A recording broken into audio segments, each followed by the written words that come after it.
আগামীকাল ৩রা ফেব্রুয়ারি ২০২৬-এর জন্য মার্কেট বিশ্লেষণ। প্রথমে দেখব ডিসিএক্স। আজ ৫৪ পয়েন্ট প্লাস, ৭৪৬ কোটি টার্নওভার, এর মধ্যে ছিল ১৩ কোটি ব্লক মার্কেট ট্রানজ্যাকশন। আজকের ভিডিওতে দুইটা আলোচনা। প্রথমটা হলো যে মার্কেট ১২০০ কোটি টাকা টার্নওভার পর্যন্ত মার্কেট ডাউনের চিন্তা করার প্রয়োজন নেই। অর্থাৎ মার্কেট ২-৪ দিন যাই লাগে ১২০০ কোটি টাকা টার্নওভার ক্রস করার পরে মার্কেট ডাউনের চিন্তা করা যেতে পারে।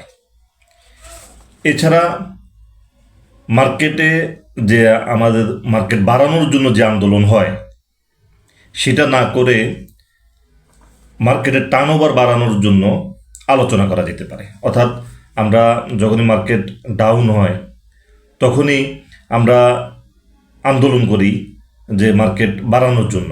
মার্কেট বাড়ে না কেন? আসলে মার্কেট বাড়ানোর জন্য আন্দোলনের প্রয়োজন নেই। আমাদের প্রয়োজন আছে হলো যে টার্নওভারটা ভালো করার জন্য। এটার জন্য আলোচনা করা যেতে পারে। এটা টার্নওভার হলেই মার্কেটে ব্যবসা আসবে। তো এখানে আরেকটা বিষয় খেয়াল রাখতে হবে যে আরএসআই, অনেকে এখানে এখন আরএসআই দেখবে যে ৭৫ আরএসআই ডিসিএক্সের, এইটা দেখে অনেকে ভয় পাবে। এই টার্নওভারে আরএসআই দেখে অ্যানালাইসিস করলে মার্কেটে ভুল অ্যানালাইসিস আসবে। অর্থাৎ এখানে আরএসআই দেখার প্রয়োজনীয়তা নেই। এখন আমরা আলোচনা করব কোন ধরনের শেয়ার বাড়বে, মার্কেট কোন দিকে যাবে। মার্কেট আমরা যখন আগের ভিডিওগুলোতে বলেছিলাম ব্যাংকের মুভমেন্ট আসবে, তখন মার্কেটে ভলিউম টার্নওভার ছিল না, তো ব্যাংকের মুভমেন্ট এসেছে। এখন মার্কেট কোন দিকে যাবে? টেকনিক্যাল অ্যানালাইসিস অনুযায়ী আজকে যে মার্কেটে যে টার্নওভার, মার্কেটের যে ব্যাংক যেভাবে ভলিউম পেয়েছে সে অনুযায়ী যদি বলি আগামীকাল যদি বসে ব্যাংক একটু স্লো থাকবে, এবং ব্যাংক স্লো থাকাটা মার্কেটের জন্য বেটার হইতে পারে। তো আমার হিসাবে মার্কেটে ব্যাংক আগামী কার্যদিবসে স্লো থাকবে। তার মানে এই না যে ব্যাংক ডাউন হয়ে যাবে, ব্যাংকের এখানে অনেক র্যালি বাকি। এখন মার্কেটে কোন ধরনের শেয়ারের মুভমেন্ট আসবে? জুন ক্লোজিংয়ের কিছু শেয়ারের প্রাইস বেশি পড়ে গেছে, এই শেয়ারগুলোর মুভমেন্ট হবে আগামী কার্যদিবস থেকে। প্লাস কিছু পাবলিক সেন্টিমেন্ট শেয়ার আছে যেগুলোকে আমরা বলি Fuwang food, Fuwang ceramic, BD Thai, golden son, গেইল, সেন্টার ফার্মা, এই ধরনের কিছু পাবলিক সেন্টিমেন্ট শেয়ার আছে, এইগুলোর মুভমেন্ট শুরু হতে পারে আগামী কার্যদিবস থেকে। এটা ছাড়া মার্কেটে সবচেয়ে তুরুপের তাস হয়ে যেতে পারে মিউচুয়াল ফান্ড, এবং সেটা আগামী কার্যদিবস থেকেই তার মুভমেন্ট আমি আশা করছি।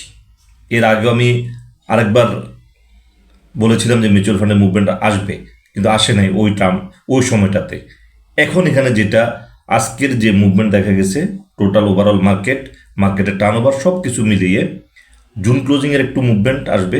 কিছু কিছু শেয়ার যেগুলো বেশি পড়ে গেছে, কিছু শেয়ার আছে যেগুলো হলো বড় পার্টির শেয়ার, সেগুলো তো একটু মুভমেন্ট আসবে মনে হচ্ছে।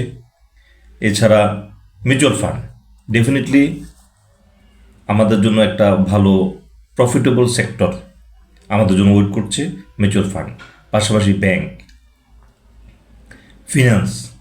ফিনান্সের খুব একটা, কারণ অন্যান্য ফিনান্সগুলো বেশি খারাপ অবস্থা, তো হয়তো 2-4টা ফিনান্স আছে যেগুলো মুভমেন্ট হওয়ার মতো, তো সেই ক্ষেত্রে একটু আমরা কম যাবো ওদিক থেকে ব্যাংকের দিকে নজর রাখাটাই বেশি হবে।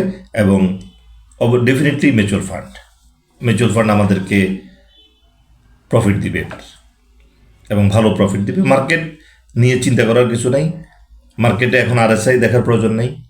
মার্কেটে টার্নওভার আরও বাড়বে, মার্কেটে মিনিমাম ১২০০ কোটি টার্নওভারের পরে আমরা চিন্তা করব যে মার্কেট হয়তো একদিনের জন্য ডাউন হইতে পারে বা প্রফিট টেকিং একটা কারেকশন আসতে পারে।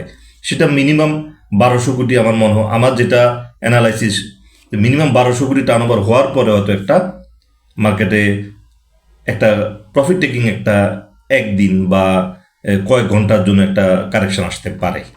তো সেটা আমরা পরবর্তী ডেগুলোতে দেখব মার্কেট অনুযায়ী।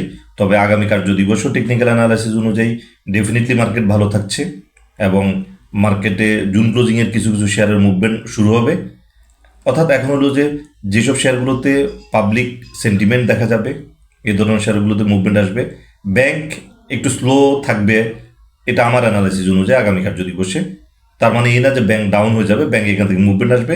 মিউচুয়াল ফান্ড, আবারও বলে দিচ্ছি, মিউচুয়াল ফান্ড আগামী কার্য দিবস থেকে তুরুপে তাস হয়ে যাবে আমাদের জন্য দারুণ একটা প্রফিটেবল সেক্টর হিসেবে দেখা যাবে আগামী কার্য দিবস থেকে মিউচুয়াল ফান্ড। তো আজকের আলোচনা এই পর্যন্ত, ধন্যবাদ।